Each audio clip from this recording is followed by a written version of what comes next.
Bonjour à tous, c'est Cécile Albaret, bienvenue sur ma chaîne YouTube, la classe de Cécile. Aujourd'hui, on va voir la représentation du trait horizontal, le tracé global dans la farine, avec ce que vous avez à la maison.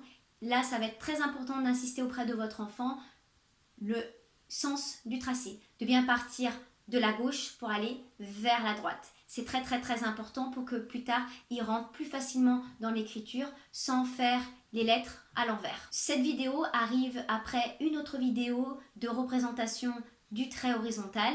Donc on arrive petit à petit vers le tracé. La vidéo suivante sera vraiment le tracé avec un feutre, un crayon, un feutre Velleda, une craie, enfin différents outils. Là, on est encore dans la représentation du trait, parce que l'enfant va sentir sous son doigt le geste graphique apparaître. C'est parti. Souriez.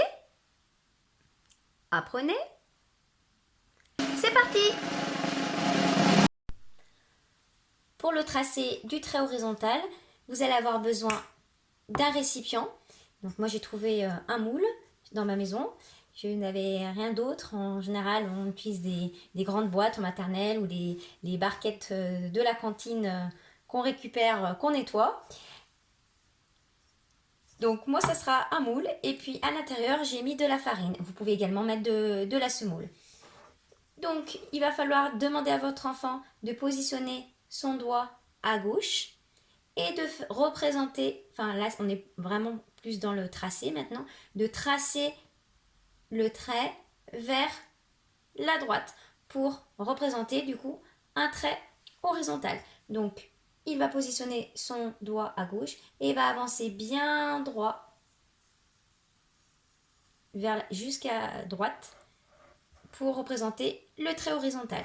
Et ensuite il mettra ses mains de chaque côté du récipient, il va secouer délicatement pour ne pas en mettre de partout et puis recommencer. Et voilà, il en fait plein. Donc, toujours à gauche et on va vers la droite. Toujours à gauche et on va vers la droite. Comme pour qu'il ait bien conscience du tracé, du trait horizontal, qu'il ressente en fait le geste graphique du tracé horizontal. Donc après, vous pouvez varier ce que vous allez mettre à l'intérieur, comme je vous l'ai dit, pour pas que ça soit toujours la même chose pour votre enfant. Et puis quand vous voyez qu'il arrive très bien à tracer, vous passez à l'étape d'après. Donc ça sera la vidéo suivante avec le tracé, cette fois-ci plus abstrait, avec le feutre ou le crayon sur la feuille de papier.